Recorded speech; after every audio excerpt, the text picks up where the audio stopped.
Spike, welcome back to 10% Truth. Thanks for joining us on the channel again. Thanks, it's always my pleasure.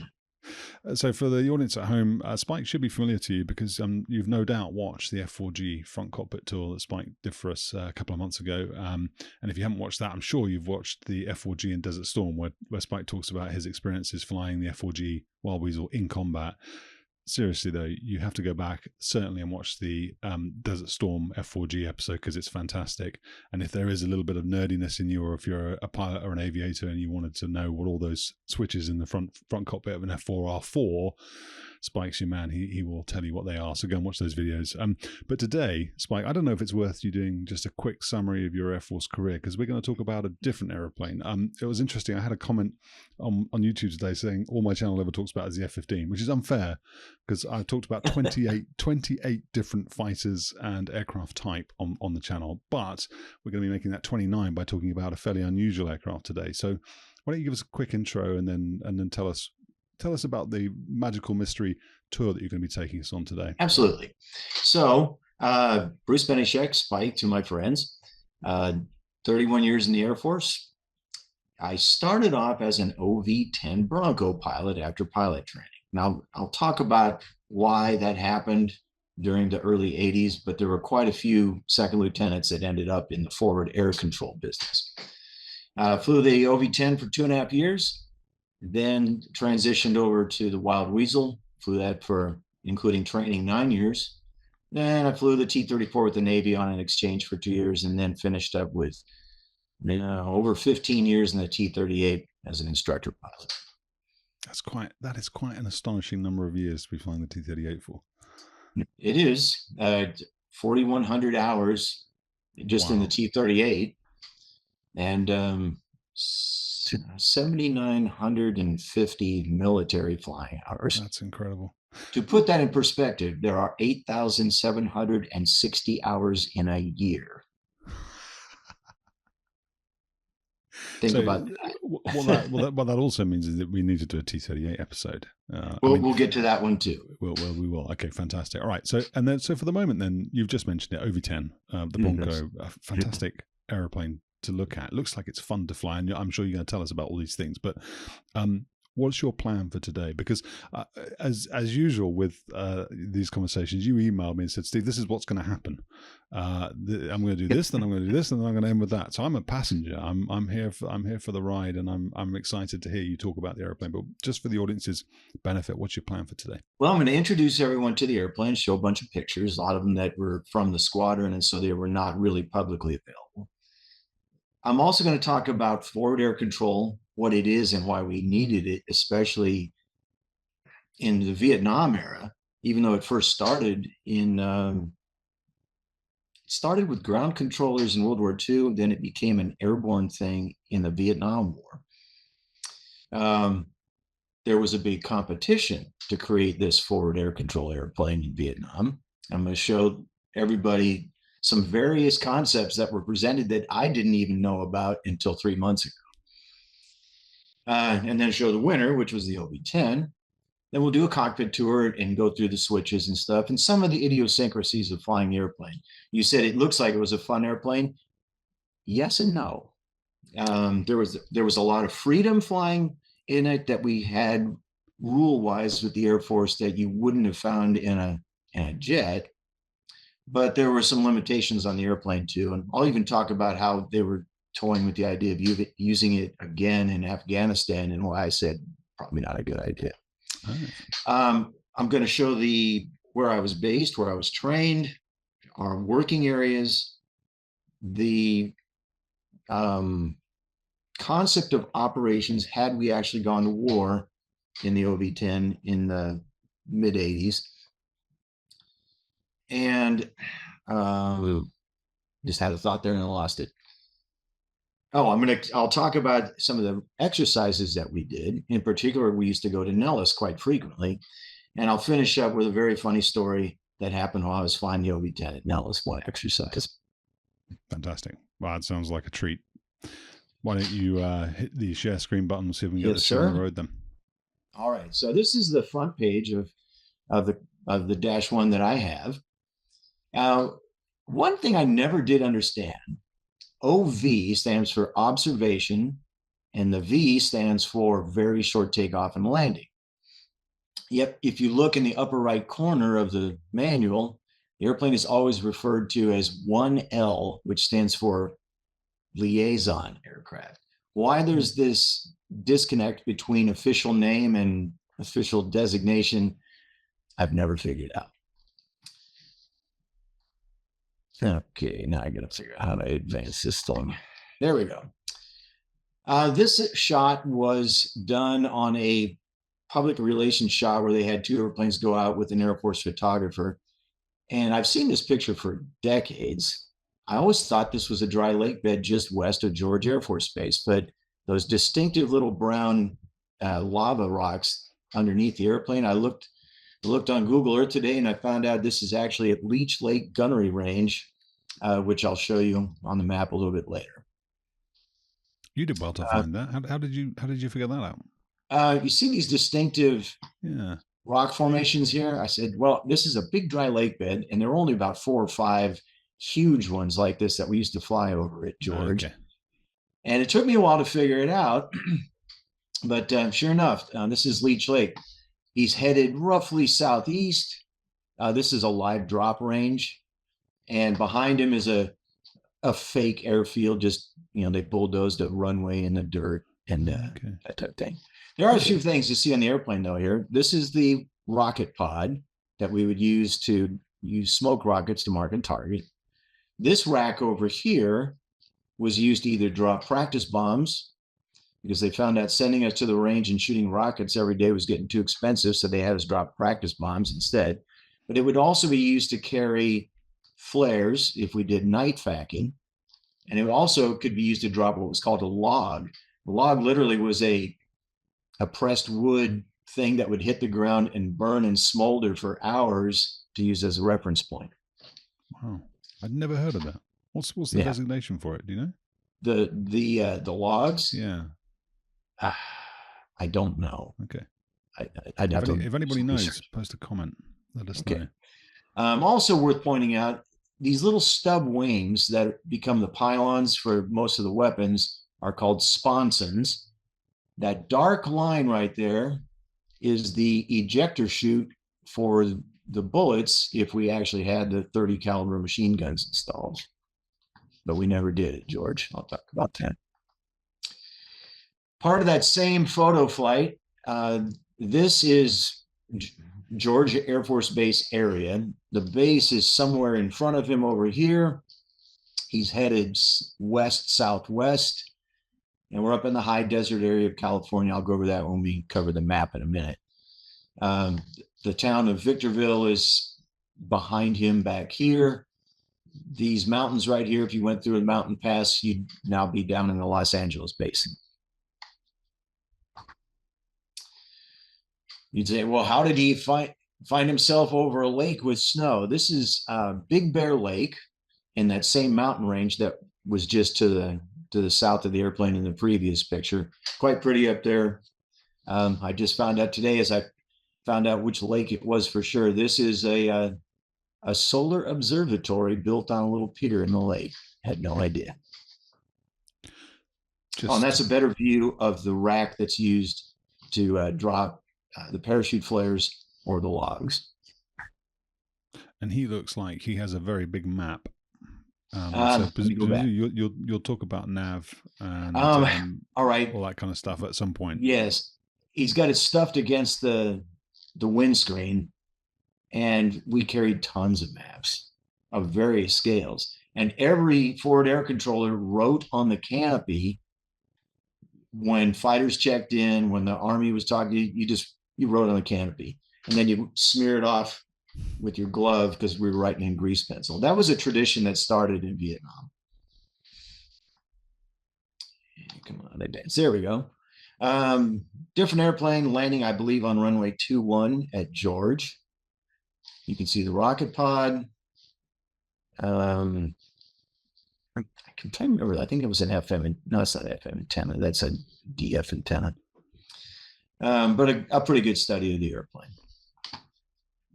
This was one of the few airplanes that had radar warning receivers built into it. How can I tell? These little nodules back here under the rudders, and that there's the bump there, and there's another one at the other side. I think we had 44 airplanes, and I think about 18 or 20 had ALR 46.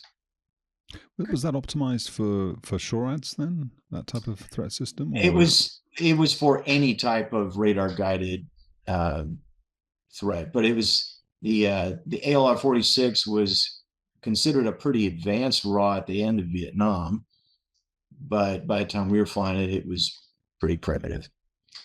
Interestingly, this picture is at Shaw in the early 1990s after they closed the squadron at George. And Tail 653 is the same airplane that was in the first few shots.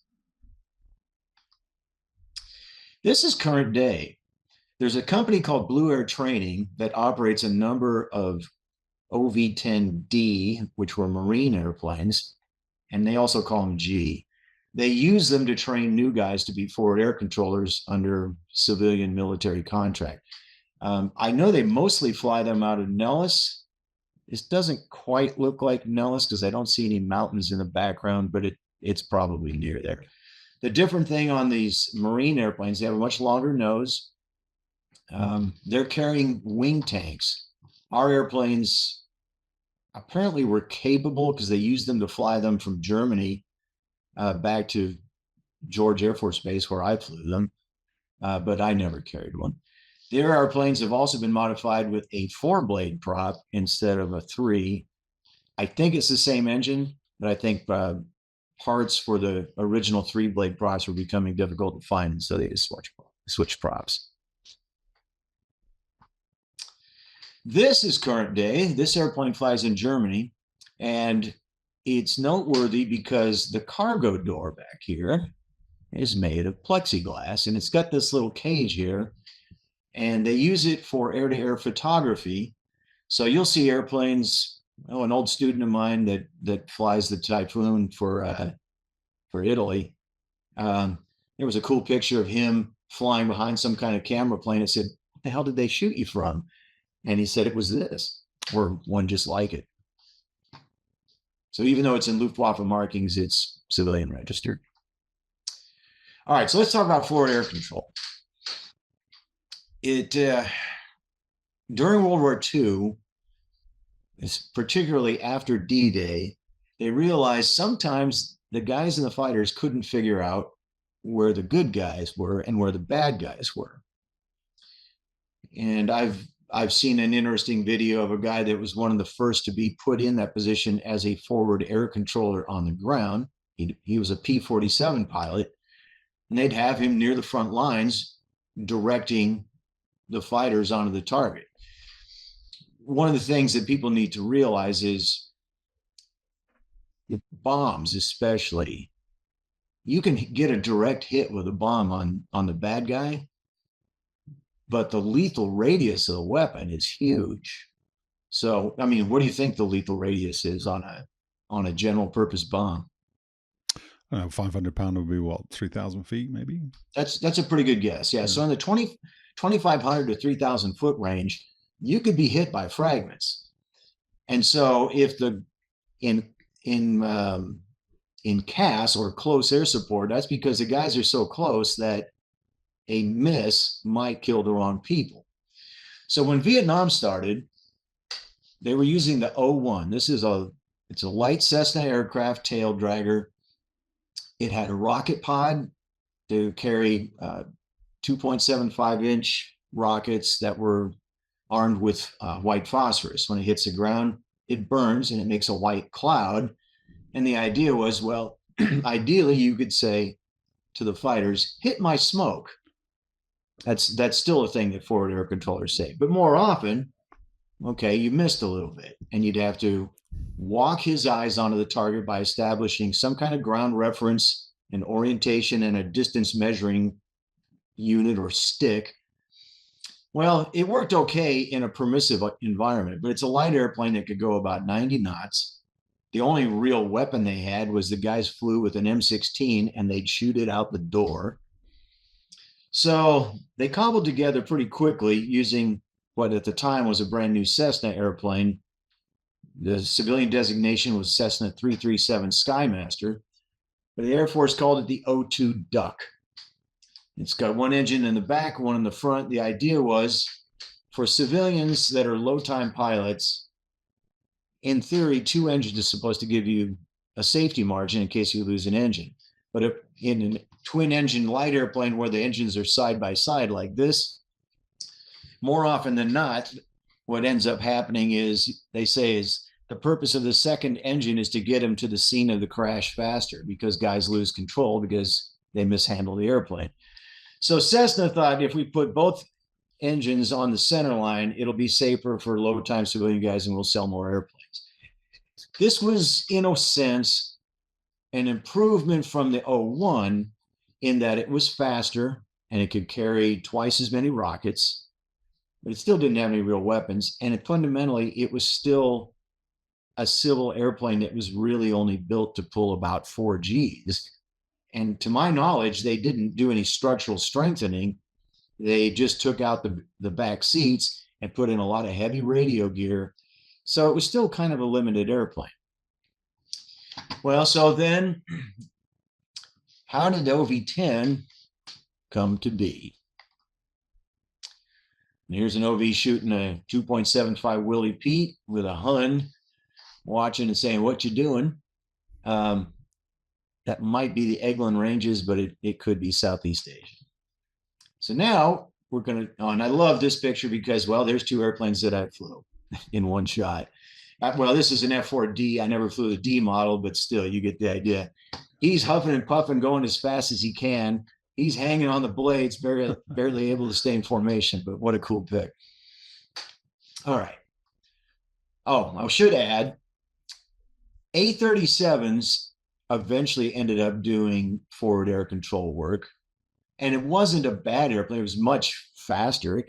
We could do about 200 to 220. This could do 300 or better. But it was very fuel limited. It's got all the fuel in the wings. He's got tip tanks. He's got 4 drop tanks. And they still had less station time than we did. So at China Lake, which is a weapons testing center in another Californian desert, 2 guys, W.H. Beckett and Colonel K.P. Rice, started daydreaming and pipe dreaming about what they called the light attack reconnaissance aircraft. And their idea was something that could operate in the field with the troops to provide close air support, logistic support. And I didn't know there were all these various companies that came up with proposals. Here's the unique stuff that these guys came up with. And by the way, it was either Beckett or Rice. After they got the ball rolling on this somehow, one of them went to work for North American as a vice president and lobbied hard. So maybe that's how it happened. They wanted it to have a wingspan of only 20 feet so that it could land on a road. They wanted it to be twin turboprop. They wanted it to be tandem seat so that an observer could go along. And you'll see, we're going to go through some pictures here just to show all the various things that came out. When you see the others, you'll end up saying, well, you know what? I think the OV-10 did end up looking like the best option of all.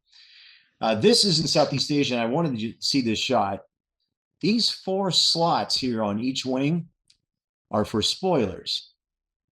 And we'll talk about why, but that 20-foot span restriction, the wing used to end right there. It had no ailerons. It just had spoilers. And then they found out it didn't fly very well, so they had to expand the wing. All right, so let's get into this. Of all the paper proposals, the only other one that got a flying prototype was General Dynamics with the Model 48 Charger. A lot of people have never seen this, and I'd never found this color picture before. This is over Southern California, not too far from the San Diego factory. I found an article a week ago by a guy that worked on the program, and he said they cobbled this together, and he said Convair was in bad shape. They'd lost a lot of money on the 880 and 990 airliner program, and they were running out of people to do the work. He said they got it put together and it flew, but it flew 197 times, and then a Navy test pilot crashed it. He lived, but it was done. This shot in particular shows how narrow the wingspan is. And keep in mind that OV-10 was similar in the prototype until they said, this ain't going to work. Yeah. So it's a nice concept to have this narrow wing so you could land on a dirt road in the jungle someplace. But for the flyers in the crowd, prop wash over a wing provides a significant amount of your lift. That means if both engines are running and you suddenly reduce power on the engines, you just lost a bunch of lift. Or if you're using both engines at high power and one engine quits, oh, you've got a lot of lift on one side, not on the other. And that was, I think, the real reason they added, I believe, about 6 feet to the wingspan of the OV-10. No, it was more than that. I think it's 40 feet now. So they added a bunch, and they added ailerons so that it would be more flyable. Just a general view to show the overall similarity to the OV-10. Another shot of it in flight. That really highlights that narrow span. Yeah. And if the two guys that started the program were non-pilots, I'm not sure if there were, they might not have realized how crazy that was. Beechcraft had an idea. Again, overall similar concept, except no booms. There's the Beech one. Grumman was going to turn the OV-1 Mohawk into a tandem seat airplane. Same wing, just a different fuselage. Douglas had their idea. Helio, they make like the turbo porter. The Martin one, they actually built a wooden mock-up. Bizarre, huh? Yeah. Lockheed, there's their mock-up. The tires look like they're made of plastic. I'm pretty sure these bombs are just paper mache, because it doesn't look like it would hold any weight. Goodyear had a plane. I don't know if this thing was made of rubber and inflated with air. Anyway, now one of the requirements that they penned was that it be an amphibian, that it could be rigged to be an amphibian. So this is, no kidding, an OV-10, a real one in the factory, rigged up on floats. I'd never seen this picture before 2 weeks ago. I'd never heard of it. Me neither. Wow. And here's an artist concept showing, yeah, look at this, man. You can be an OV-10 pilot and get your seaplane rating. Oh, and kill bad guys too. But not to be outdone, General Dynamics had the same plan for the Charger. Wow. Here's the prototype of the OV-10. It still had the original short wing. And I just read in the caption today, had a little bit less power. The ones I flew had 715 horsepower a side. The D model that the Marines flew had 1,050. This was a little bit less. This next picture, though, is at Pax River, the Navy's big test facility. And this is a lumpy runway. It's got waves in it to see how it could do. But I particularly like this shot to show there's those spoilers sticking up for roll control. And you can see there's, from the edge of the flap to the edge of the wingtip, there's not much there. And I can tell you, even with the long wing that it really flew with, engine out, it could be a handful at times.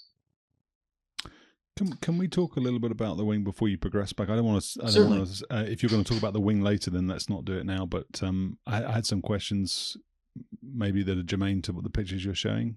Let me ask, and you can tell me if you're going to answer them later anyway. So the first thing I'm thinking about is the thickness of the wing. It's a really thick wing. And the second thing I'm thinking about is there's, so in terms of high lift devices, I could see flaps, trailing edge flaps in the picture that you just had, but there's no leading edge high lift device on the wing. With a wing that thick, you don't really need leading edge devices. And it's just like an A-10. For an airplane that doesn't have to go very fast, it's easier to just make a thick wing that the the larger the radius of the leading edge, the longer the airflow will stay attached to an airfoil at high angle of attack. Okay. It does limit you as far as speed and certainly Mach. I'm getting a little ahead of myself, but when I was a T-38 student, we had this crusty old major that he's the one that convinced me to put OV-10 on my dream sheet if I didn't get a fighter, because he'd flown these in Vietnam, and he loaned me his -1, and the original red line airspeed on the airplane was, I believe, 425 knots. Wow. But by the time I flew, and the G limit was 8.5. But by the time I flew it, they brought the red line down to 350 and the G limit to, I think it was 7 1/3. Why? Because they were getting old and had a lot of hours out of it. But the point is, even at the original speed, you wouldn't have been able to hit any kind of speed where the airflow going over the top would hit Mach number. So is it draggier above, say, probably 250 knots? Yeah. Is it suitable for marking targets and generally working at 180 to 200 knots like we typically did? Yeah, that was good. What about the twin boom and I don't know what you call it, the tail plane that connects the twin booms at the back? Yeah, does that generate lift? Is there a lift component no, to that? That was part of the bizarre design requirements from those two guys.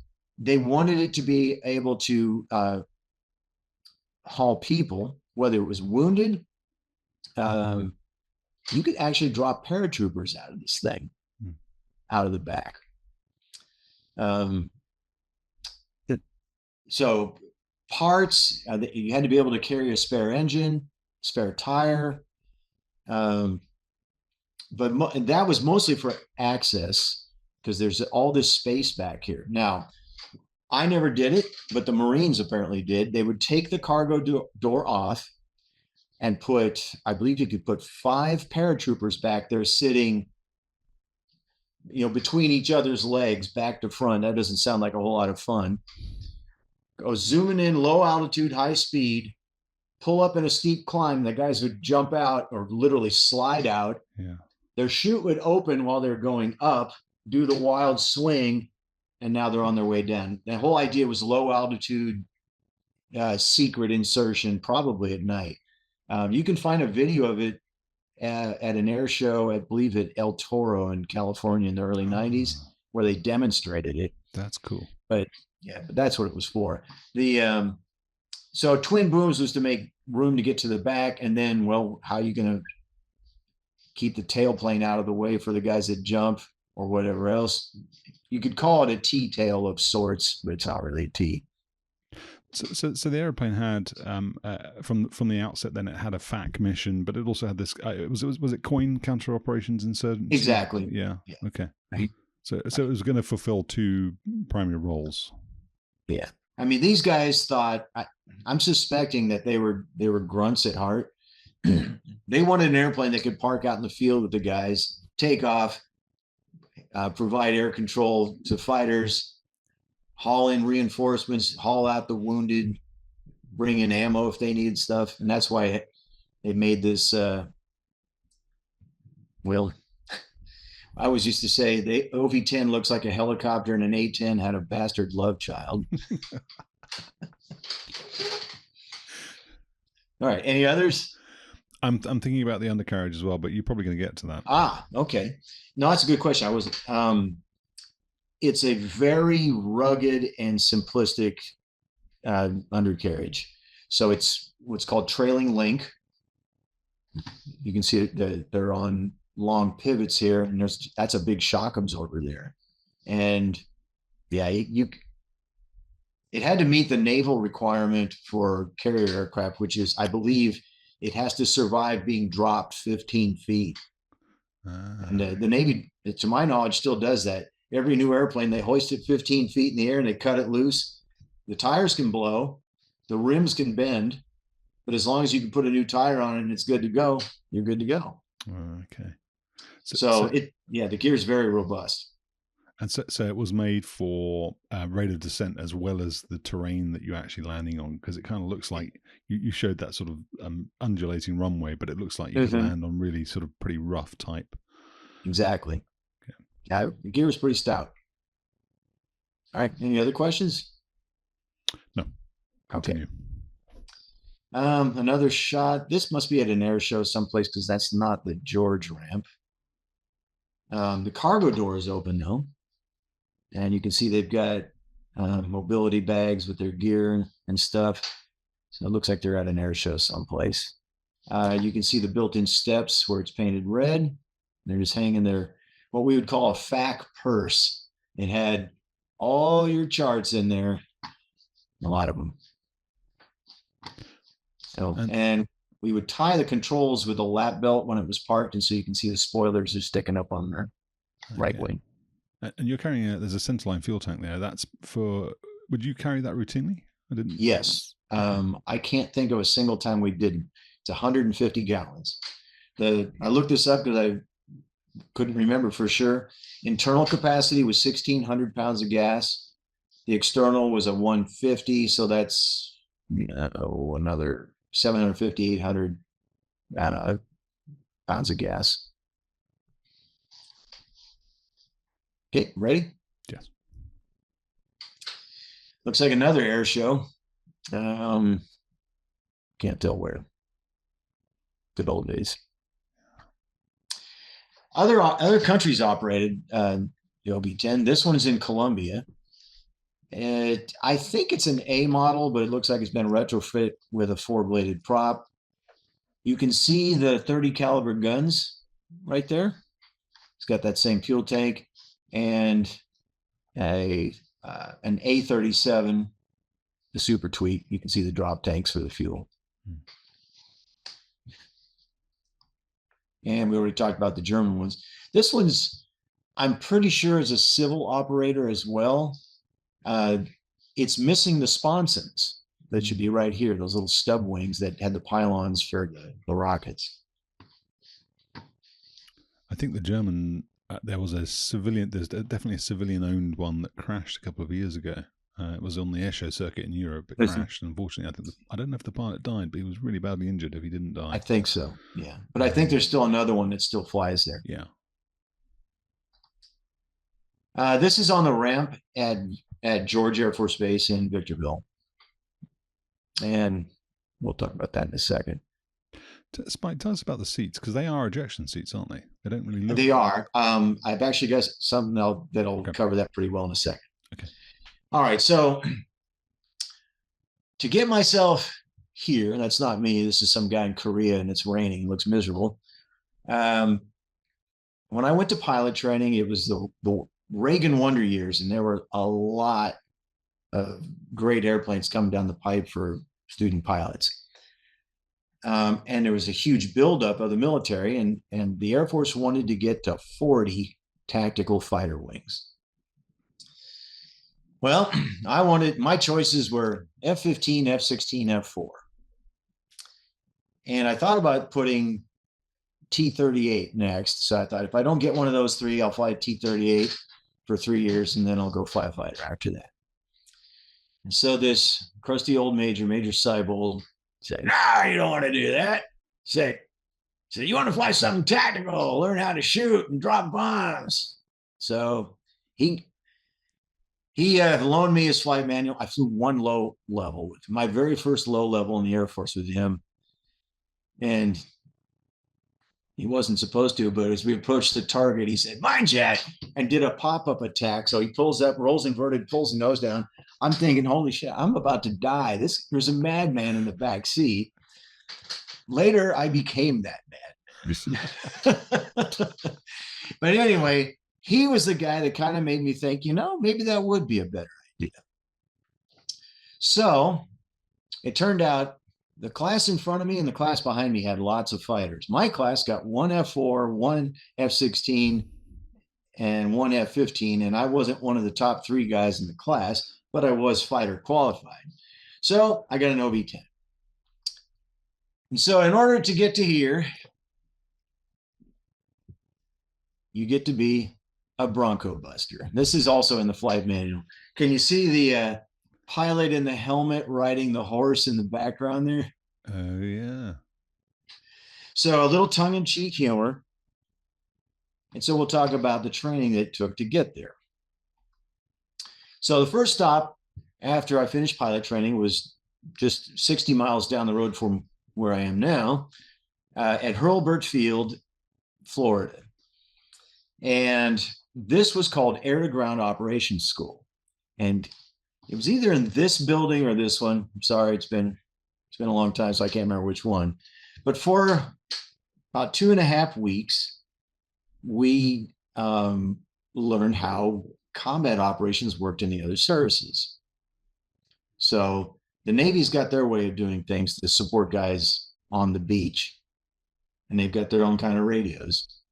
And then the Army's got their way of doing things, and they've got their own kind of radios. And then there's the Air Force, which at the time only had one kind of radio, and they didn't mix. So specifically, the Army liked to use Fox mic FM. The Navy, I think, was mostly HF. Most fighters at the time only had UHF. So how do you get everybody to talk so that you can make sure that weapons fall on the right people? Well, that's where the forward air controller comes in. I'd also like to point out that currently there's this air park in Hurlburt, and that's an OV-10 right there, and I have flown that particular airplane. So we did classroom stuff here at Hurlburt for about 2.5 weeks. And then they organized us into groups of 4.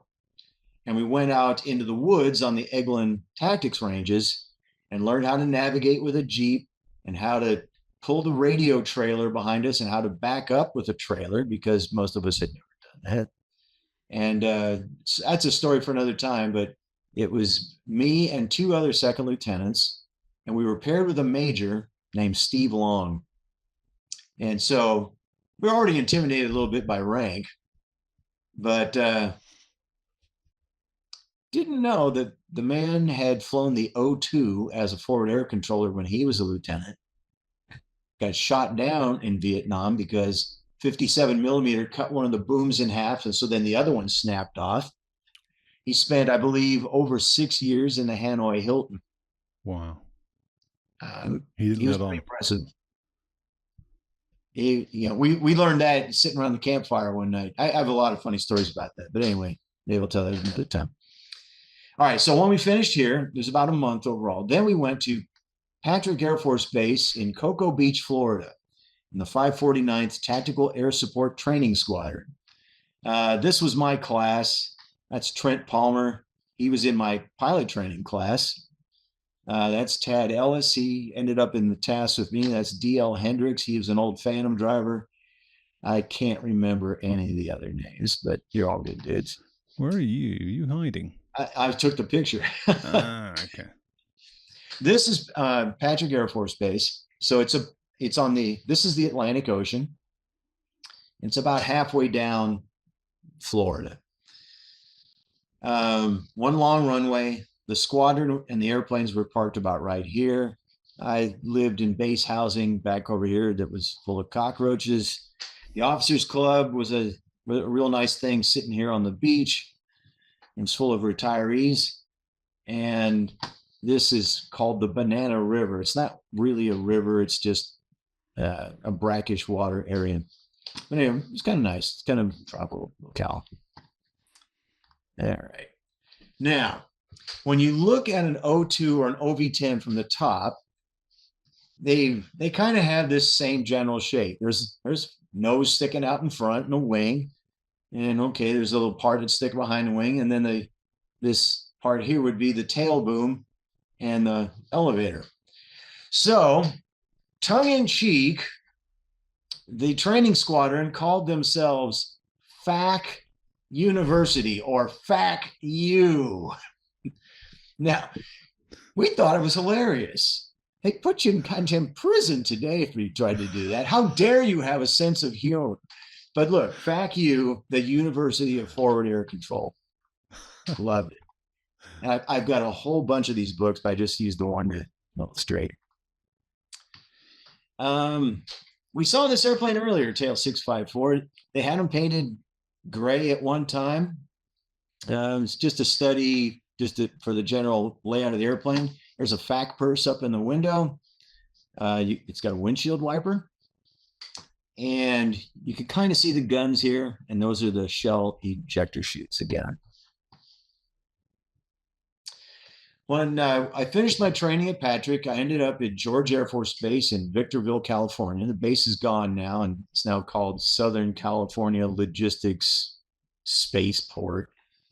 Yeah, what a name for a freight airport. We were the 27th TASS. TASS stands for Tactical Air Support Squadron.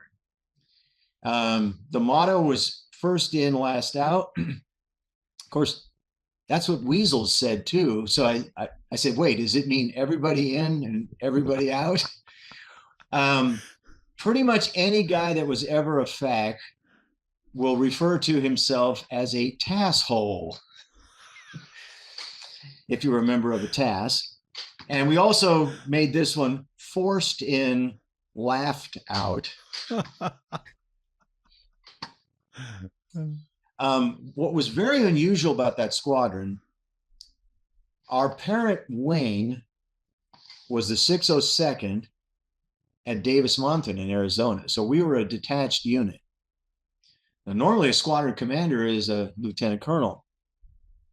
And most fighter squadrons from back in the day would have 24 jets. And then I think they went to 18, and I'm not sure what they do now. We had 44 airplanes, 120 pilots, and our squadron commander was an 06, a full colonel. Wow. And I didn't realize that was unusual because, okay, I show up at my first operational squadron. I guess that's just how it is. It's very unusual. All right, so here is Southern California. This is George Air Force Base. We'll talk about that in a second. And while it's technically California, you could just call it the Nevada Annex because it is a desert. This red line here is the ridge line of the San Bernardino and San Gabriel Mountains.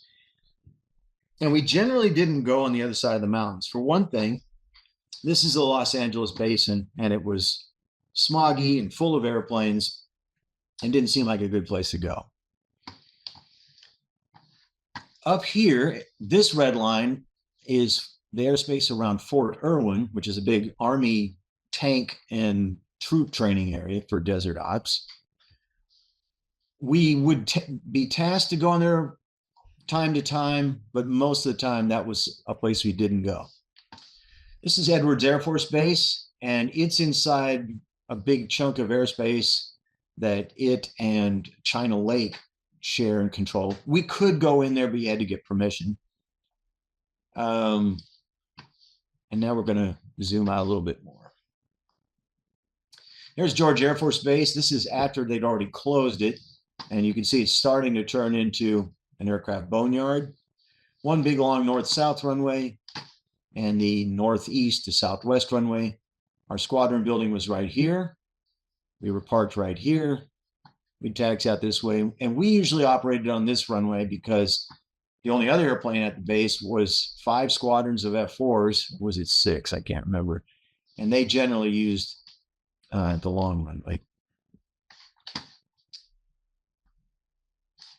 There's a showing the squadron building, and you can see that, yeah, this was in the middle of COVID, and there were lots of airplanes parked there. And the place is a mess now. All the base housing's been basically torn down. It's falling apart. To show a little bit more of the area, so here's George again. This circle here is a controlled air-to-ground gunnery range called Superior Valley. And we use this quite a bit. When I first got in the squadron, take off, we're going to fly north, and we get established in a rectangular pattern like this. The attack axis was going north, and around you go. At first, we were shooting rockets because rockets were the primary weapon we would use to mark targets for forward air control.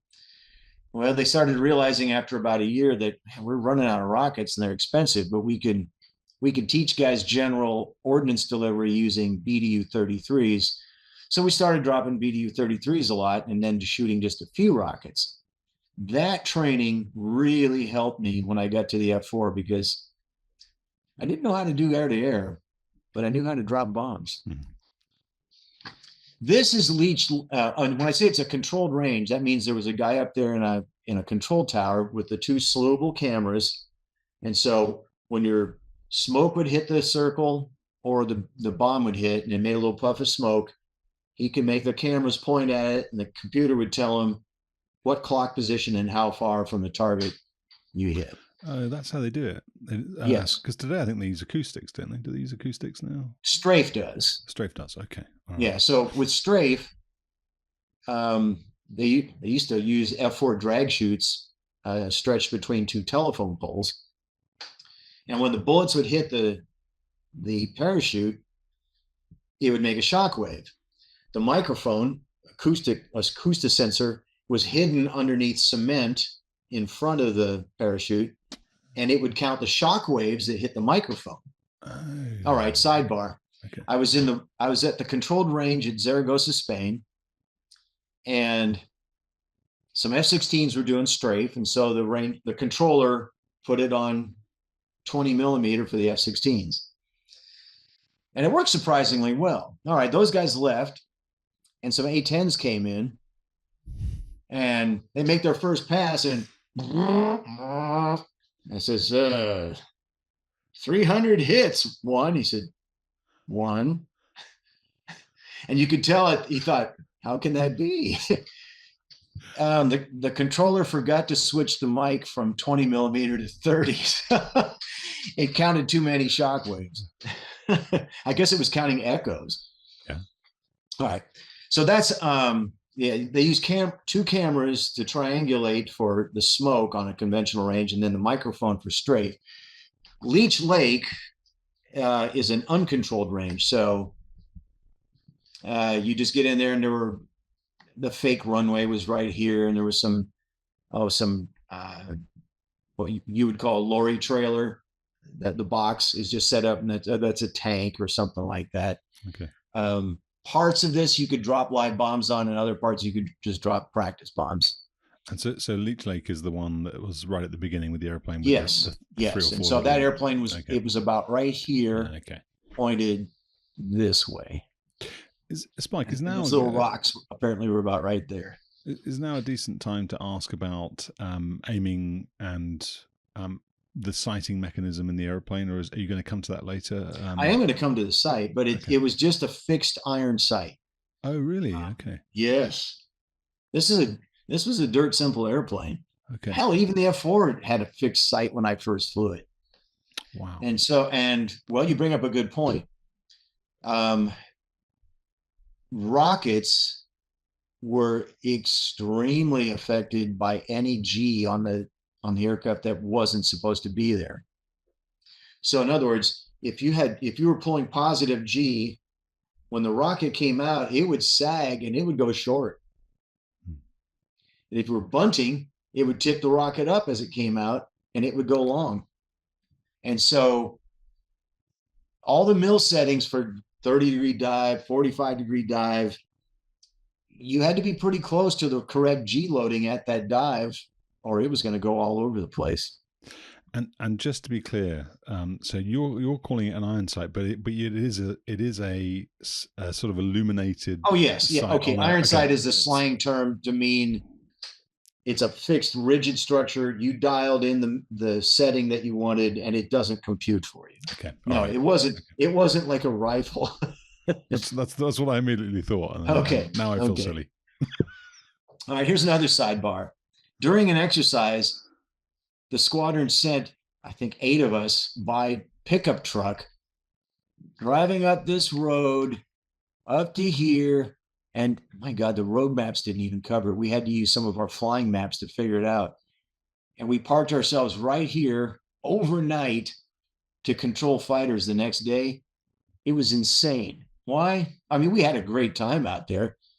But if something had happened to someone, a snake bite, for example, there were no cell phones back then. Hell, even the radios didn't work better than line of sight with an aircraft. And we were 3.5 hours from the closest hospital. Somebody would have died. Wow. And we did that twice. It was crazy. All right. So these were places to shoot and drop. But on a daily basis, what we did a lot was we flew. Well, we would fly over. We'd go to Palmdale, we'd shoot instrument approaches, or William J. Fox is a small civilian field. We'd even go up to Mojave. We could fly into Edwards, and I'm sorry, that's it. There's Palmdale. We would work these. We'd work these big expanses of open desert out here. Searles Lake was a popular one, and we would just. Two of us would go out. One guy would play FAC, the other guy would play fighter, and you practice walking the guy in on what you'd selected as a target. All right, next, because of proximity, we were frequently, I'd say 2 to 3 times a year, they'd send us to Vegas. George is right about here. And we'd operate out of Vegas either for a flag exercise, but more often to support A-10 weapons school. I'll talk about that. As I gained experience and realized, hey, I don't have to keep flying in the same places every day, I'd start to venture out into the central San Joaquin Valley in California and Bakersfield. One time I was actually on a tasking way out on the Pacific Ocean at Monterey. And another time, just for fun, I flew out to the Channel Islands by myself. And they're about 20 miles offshore. And as I was flying back, I saw a P-51. I tried to catch him. I couldn't. And I thought the irony, 2 airplanes, both built by North American Aviation, they both have the same total horsepower, but one's twice as fast as the other. Anyway, and this blue line on my Finney flight in the airplane, I'm pretty sure we went to Superior Valley first and shot rockets and dropped bombs. And then we went on a sightseeing trip along the eastern edge of the Sierra Nevada mountains and did some touch and goes way up here at Bishop, and then came home. That was the unusual thing about flying the OV-10 was we were allowed to fly VFR, visual flight rules, and just go wherever you want to go. We could go into civilian fields. Just don't do anything stupid. It was fun. All righty. This is the Nellis Range map. So Las Vegas proper is down here. And you can see that's a big chunk of airspace. Obviously, this is the box or Area 51. We'll go into more detail. But when we supported weapons school, we were usually supporting the A-10s in this area. This red circle and a little bit over this way are the live drop areas. We couldn't go in here or you'd get sent home. At the time, you couldn't go in here. That's where Constant Peg was, as well as the F-117s.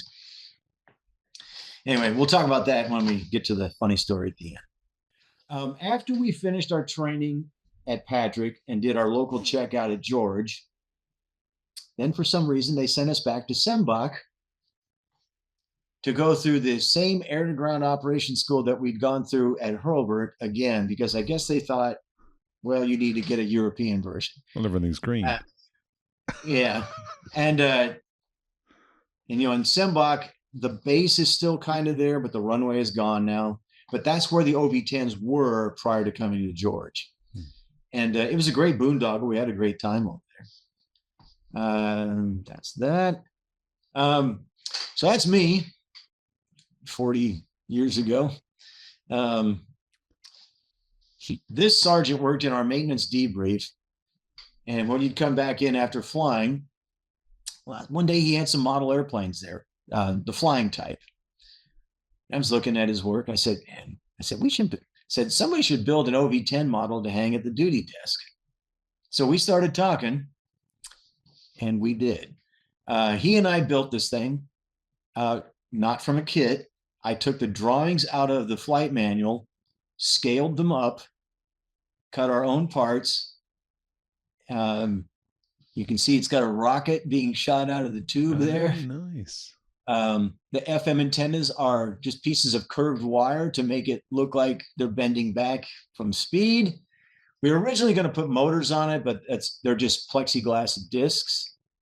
It had a landing light, wingtip lights, flashing beacons, because it hung from wires from the ceiling over the duty desk, just hooked it up to a power supply. That's cool. When the squadron closed, I'm pretty sure he nabbed it. And yeah, there I am with my name on it. When this is a more recent pick, this is an OV-10D. It's got the infrared turret under the nose, and that's not a 2.75 rocket. That I'm pretty sure is a 5-inch. And I think this is a test at Pax River because they were toying with the idea of using them in Afghanistan. So that's a pretty stout missile, judging by the flame that's coming out of it. But as I said, the problems I see with the OV-10 in combat, especially in a mountainous place like Afghanistan, single engine performance is, well, it was poor in the A model. It might be okay in the D model, but it's high. It's freaking high. And the Marines took them to Desert Storm, and 2 of them were shot down. So even though it's a relatively small infrared signature and it's partially shielded with all various bits that they put on there to make it harder to see, both of the Marine ones shot down in Kuwait were shot down by manpads. Right. And that's why the Marines parked them later that year. Oh, really? All right. So as promised, this shows the redundancy of the control cables to the flight controls. So while there's not enough armor plating to protect every part of moi, there's a fair amount of redundancy in the cabling going back here. So we had a case. One day there's a hubbub going on at the duty desk, and I said, what's going on? And 2 guys, John Venable and Todd Walters. John ended up being Thunderbird 1, and Todd Walters retired, I think, 2 years ago as a 4-star. These guys were, well, I think they were captains when I was a lieutenant.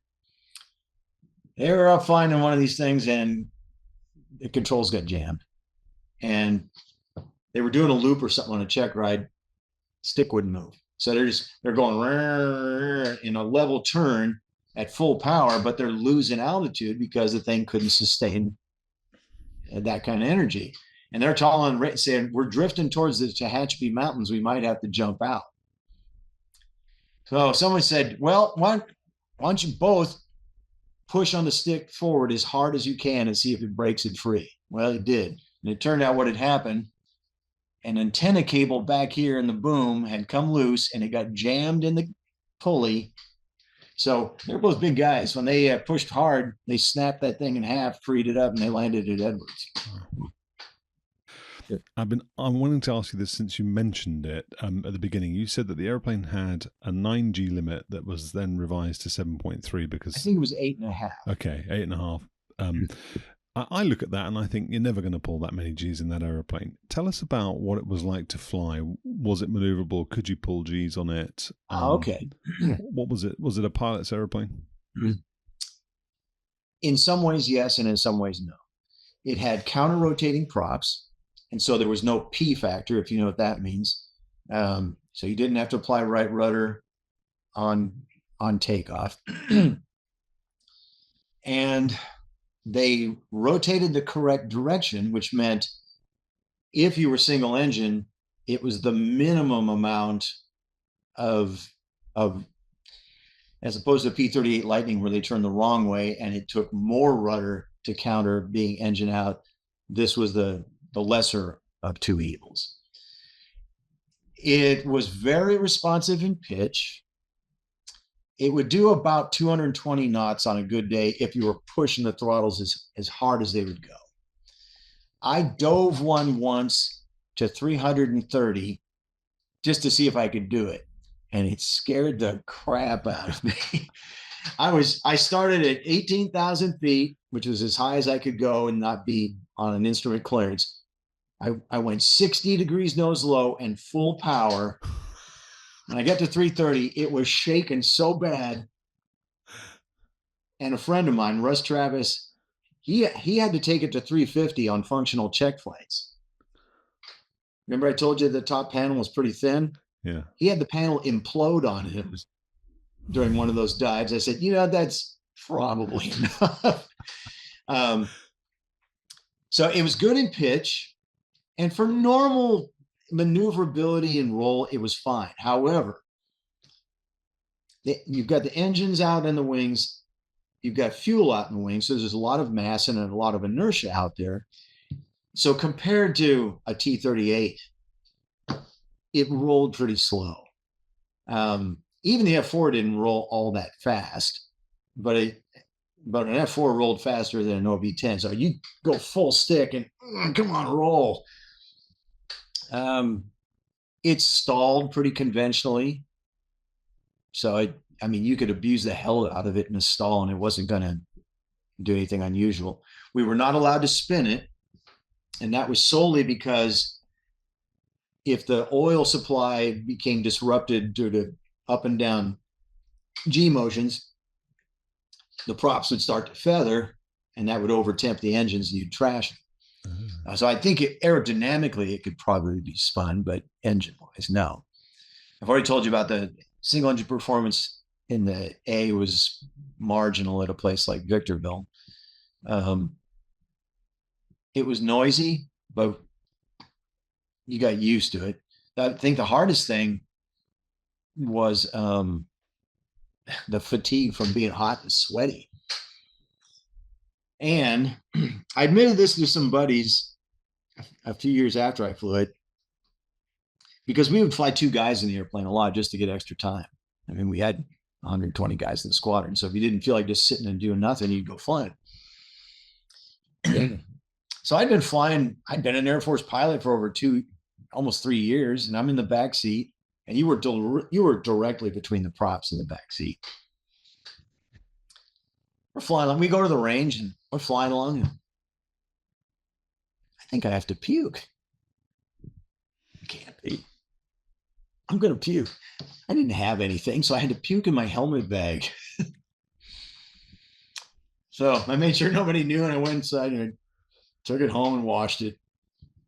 A few months later, it happened again. Happened another time. So I finally confessed that to another buddy from the squadron. He said, "Oh, dude," he said, "I puke back there all the time." I said, "You did?" He said, "It's miserable." He said, "It was hot. And you're sitting back there between the props, and it's going." It was like somebody had an orbital sander on your stomach. And yeah, we took up a kid on a range ride, which seemed stupid to me, but it was they used to call it third lieutenant. And it's a guy he's going to be in the Air Force the next year.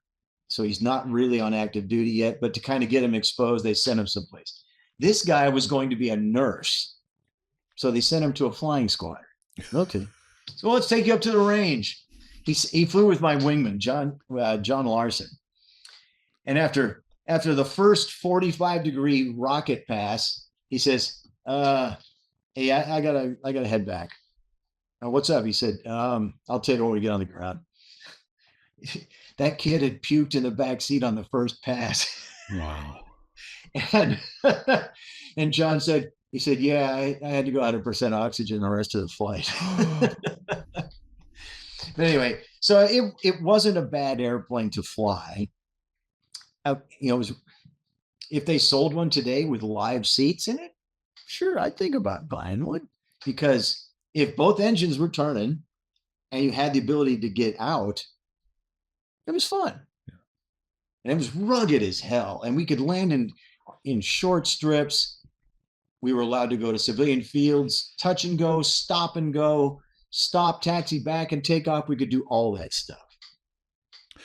You've already alluded to this, but talking about the wafer switch, talking about having the different radios set at different volumes to help you understand what's going on. Tell us a little bit about then flying the airplane at the same time as being a forward air controller. Was it easy to fly? So you trimmed it out, you didn't have to think about that. So then you had the mental capacity to actually start building a picture of who was coming in, where you were going to direct them, what they were going to be doing. That's an excellent question. I used to tell my T-38 students that to be a combat pilot, you have to be as familiar with the airplane that it's as natural as riding a bike. So I said, so when you first learned to ride a bike, it took all your concentration, and yet somehow when you saw that light pole or that telephone pole, you were magically drawn to it, you crashed into it. Well, you'd swear and you'd pick yourself up, and then it was okay, and you try again. But later, by the time you were a teenager, you'd go riding with your buddy, or we used to ride no hands, and you're talking about girls. You're not even thinking about it, right? Okay, it's the same thing. So if we were working a CAS scenario, okay, so if we were supporting the A-10s and we're down here, we're hiding down in these little valleys. So we're near, and you're constantly trying to stay in some little hiding spot so that the SAMs and the guns up here can't get you. On the one hand, you're flying, and the other, you're thinking about, all right, which weapons should I use? Which axis should I have him attack so he doesn't hit the good guys? So really, it was that same analogy. It had to be as natural as riding a bike, so you didn't even really think about it. What was it? And it had such a tight turn radius, you could make it fit in a lot of places too. So you've got you've shown us through the cockpit tour, and we're looking at a point in the 80s anyway. But you don't have technology, you don't have a moving map display, you don't have GPS, you don't have situational awareness through a data link. There's nothing fancy going on in the aeroplane. How do you build the mental picture of what's going on in the airspace? I mean, if you have a simple scenario where, let's say, there's a tank on the ground and you want someone to come and bomb it, but you've got all these different assets coming in, and then there are threats thrown into the mix. Okay. What's the process for doing that? All right. So the guys on the ground would tell you their position, their coordinates, and you'd mark it on your map with a grease pencil. And then you ask about, okay, what kind of threats are in the area? And they tell you, where is it? You mark that. So you say, okay.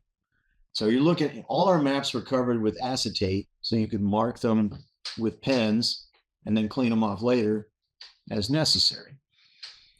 So you built your essay based on COM and plotting it on a map and then figuring out what the best thing to do was. But your intel was only as good as the accuracy of the coordinates that you were given. And then we would have typical holding points, or IPs, initial points.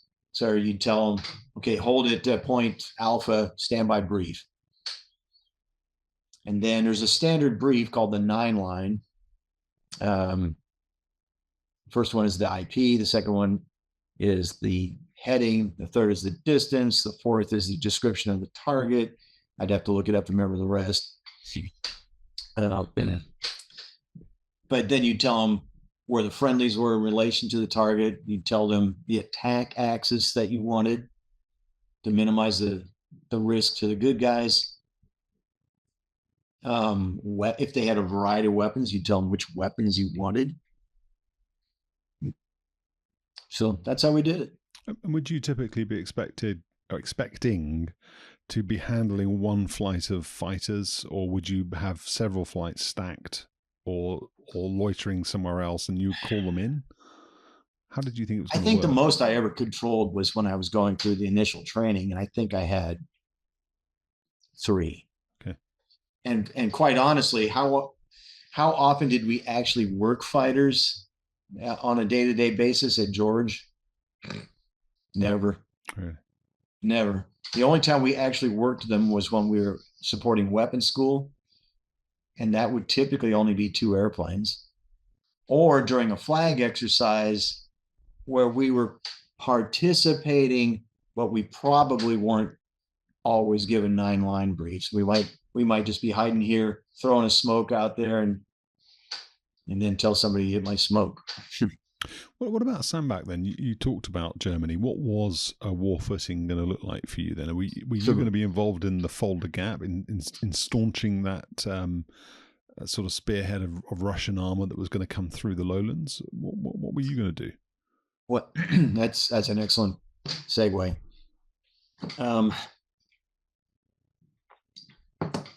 There was a crazy war plan that if it happened in Central Europe, they thought they were going to fly the OV-10s to Germany in 5 days to join the war, except it probably would have been over by then. The reality, in an attempt to build up to 40 TAC fighter wings, they were basically using forward air control airplanes as a place to stuff guys like me. We're going to use you in a little bit. We don't have a jet for you right now. So they came up with this stuff. Okay, and that way, if there's something like Grenada or Panama, if there's a case where there's low threat casts that we can do, sure, we can maybe do that. So with 120 guys, each one of us was assigned to a battalion in Germany. And the reality was, once or twice a year, they would send me to Europe, and I was on the ground with my battalion, either at Hohenfels or Grafenwehr, either trying to control the air, except the weather was always bad, or just riding around the back of an armored personnel carrier, having my brain rattled out of its skull. But that's what they really thought would happen, is we would be sent over there, and we were going to be on the ground with the Army controlling air, and the Broncos were never going to get there in time. No. And had that happened, it probably would have not ended very well. Yeah. Speaking of things that did end well for you, but that might not, I wondered if you would just share how you were feeling when you were on that OV-10, the 2.5 years you were flying the OV-10, because there must have been a little part of you that was bricking it a little bit, that you weren't going to get a follow-on assignment to a fighter, that you might end up. Everyone got a follow-on fighter out of the OV-10. The question was, would you get the one that you wanted? Okay. So I was quite content, and frankly, I did learn a ton about tactical flying and tactical planning and the threat. There was a lot more I didn't know, but I look back on that with gratitude, because like I said, I knew how to drop bombs. I was doing it 2.5 times faster than I had before, but I could drop a bomb. I wasn't that good at air-to-air initially, but did you when you went back? Well, when you went to the F4, then I was going to say when you went back to jets, when you went to the F4 from the OV-10, did you have anything? Did you go to the T-38 to do any kind of sort of fast jet refresher type stuff first? I had to go back to lead-in fighter training again to get recurrent in the T-38. And that the hardest part and the one negative part of the OV-10 was I'd gotten used to OV-10 speeds and turn radiuses, and I couldn't understand why I wasn't making the T-38 bend a tighter corner. And I thought, well, I just need to pull more G. No, it can't turn any tighter than that. That's an aerodynamic limitation, not a stick pulling limitation. But you managed to sort of readjust then to the speeds. Yes, and I've told other guys in similar circumstances, say a guy that gets a FAC tour flying a T6, I said, you're going to learn a ton, you'll have a lot of air sense, but you'll have to readjust your concept of how quickly the nose will track when you're pulling G, what kind of radius it takes to fit. You're going to find that you're a much more maneuverable airplane than you thought you were. Yeah. Okay, Spike, I interrupted you. So anyway, no, not at all. Those are good questions, and I'd forgotten to talk about those earlier. So we ready to talk about the funny story at Nellis? All right, so we're at Nellis, and I'd been there several times, including the flag exercises. And we usually stayed downtown, which was fun. We drive into the base, which is over here, and we tend to brief. So the way the flag exercises work is the good guys, the blue forces, fly up this called the Caliente corridor. And in theory, you can enter the war anywhere from about here to here, or maybe even up here if they can get the airspace from Salt Lake Center that day. But this orange line I've shown right here was usually the northwest limit. You weren't allowed to cross about there. And the southeastern limit was something like this. And you didn't go in the box because even if you clipped it by 1,000 feet, the guys with the black suits would be waiting for you when you landed, and you were done. Never happened to me. Was it really like that? Did you get met by? Would you be met by some people? Guys that did it, and I've only heard it third hand. They said basically, I landed, a vehicle pulled up next to my jet. I got in. I came back 3 days later. What happened? Can't talk about it. Wow. I think it's like Men in Black, though. They had that little pen, and everything tasted purple for a minute. All right, so here's my point. The good guys start over here. And that's Student Gap right here. The bad guys would start over in here. And while this is a gigantic chunk of airspace, the biggest you'll see anywhere in the States, the reality is everything squeezes down to this little funnel between here and here. And so you go charging in right here. You think, I'm going to beat those guys today. Well, Red Air starts over here. And they say, well, we know we're going to kill them right about here because that's where they always were. Anyway, so we'd start out here and wait until fights on, and Red Air would start over here. So in this particular flag exercise, Seymour Johnson sent a squadron of F-4Es to augment the aggressors to be the bad guys. And they were very proud to say it was the last ever deployment of F-4s to Red Flag for such an augment. It was also unusual because right about here was a place called the Farms. There were some agricultural circles there out in the middle of the desert. Everybody knew the Farms. Why? Because this and No Name Peak were ways to keep yourself out of the box. Well, at the Farms, the U.S. Army had set up a Patriot battery, and they were going to play in the flag game for the first time ever. So we'd take off, and the OV-10 could do about 200 knots. So we'd take off going, we'd take off, we'd take off 20 minutes ahead of everybody else. But about right here, they'd all start passing us. We couldn't keep up. Now, most of the guys were being very cautious with the box, but because of our speed and what we were doing, we would hug the edge of it by about a half a mile, and we'd fly this blue line, and we'd work up in here, and nobody else ever came up in there to shoot us. If we were going to get shot, we were going to get shot right around here. Incidentally, Paiute Mesa, they used to drill deep wells there, 3 miles deep, and blow up nukes. That's where they were testing that stuff. So we do our thing here. This is a live drop area, and there's some more over in here. Come out, and now we're the last guys to get back to the debrief facility. And Red Flag has this gigantic screen where every airplane is shown by type. And you can see cockpit view to cockpit view on most airplanes, except for the OV-10. The standard procedure is they said, all right, we're going to start at 10 times speed. And it shows all the airplanes, big blob of airplanes here, big blob of airplanes there. They're all moving towards each other. They'd hardly even moved. And this Army Master Sergeant stands up and says, stop. Everyone says, what? No one says stop until the airplanes are all mixed up about right here. And the moderator says, yes. He said, at 1701 Zulu, the Patriot Battery Alpha took out the Red Air tanker and all 8 Phantoms. Well, and so the Blue Air guys all start laughing.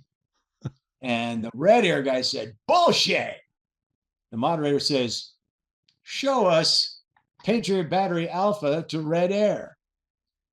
And up on the screen, you see, they zoom in, and sure, they've got their pipper right on this KC-135 with all of the fighters sitting there getting gas. The moderator says, color Red Air dead, and the place explodes. The Blue Air guys are laughing out of their, we can't believe it, and the Red Air guys are swearing up a storm. Well, his decision was final, and the tension was so thick you could cut it with a knife. So we get through that debrief. I'm pretty sure it was a Friday, and so Monday we wondered what would happen. So we do our thing again. We get back in the debrief, and it shows all the Blue Air going up the corridor and starting to hang out here. But you're only getting intermittent hits on the Red Air guys, and then they just kind of disappear. Okay, start 10 times speed. Nothing. By now, the Blue Air is about right here. And the Seymour Johnson Detco stands up and says, stop. So everyone turns to look and said, this is going to be good. He said, at 1709 Zulu, the Rocketeers, dual-rolled Phantoms with Mark 82s, AIM 7s, and AIM 9s, attacked Patriot Battery Alpha from the east. Now the Army stands up and says, bullshit. He says, show us Phantoms to the Patriot. And so, no kidding, what they had done, instead of going up to the typical 20,000-foot altitude to refuel here, they were as low as they could legally go. They snuck up, I think, this way to here, came around this way, and came in from behind. Of course, the Patriots are looking this way. If you're familiar with American history, I said, it's like John Wilkes Booth shooting Lincoln at Ford's Theater. Shot him in the back of the head. And he said, color the Patriot Battery dead. And the Army was furious, and Red Air cheered, and we all thought that was pretty amazing.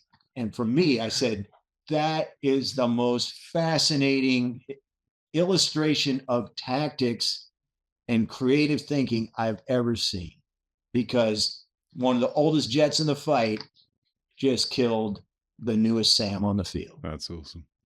That it really was. Well, let me get that out of there.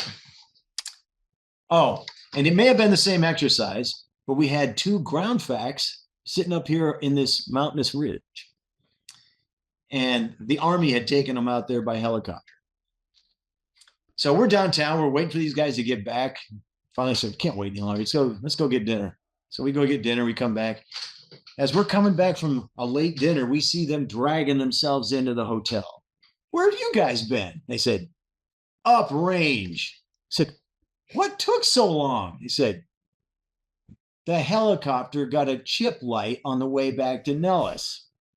Well, I already told you, chip light's pretty bad. So they were somewhere. He said, Jesus, what did you do? They said, they landed in the desert around here. I said, well, how did you get back? He said, they looked at each other and said, the flight engineer went back to the transmission case with the chip light. He beat on it with a broom until the light went out, and they took off again. I said, I joined the right service. Anyway, that's the story. So there's FAC-ing. That's awesome. On the OV-10. Spike, thank you so much. for this short history and guided tour of flying the OV-10. That's fascinating. I think I don't think there's really any interviews on YouTube about the OV-10, so this will, by definition, therefore be the best, but also the worst. Thanks very much, Spike. It's been fascinating listening to you talk again, and for putting together and taking the time. And it's evident that you went through and did a load of research for this as well. So I hope that the audience. I even had my flight manual handy in case you asked a question that I didn't know. Well, I'm sure that the audience will have a range of questions to ask. Please, if you do have a question for Spike, drop them in the comments, because Spike does actually, under his pseudonym, post responses to comments that are on the YouTube channel. It's kind of it's not really a pseudonym, because I think you kind of out yourself, but I won't say I won't say what your name on YouTube is. But if you've got a question for Spike, post it there. Maybe actually, Spike, you could come and join us on the Discord channel at some point. Star Baby's there too. You could give him some shit. Tell us some stories about him. But more importantly, maybe you come back again for a third time. It would actually be a fourth time, and talk to us about T-38. That would be a pretty interesting conversation. 15 years of flying that. Okay. Spike, thanks once again. It was great speaking to you. Appreciate your time. All right, buddy. Thanks. Cheers.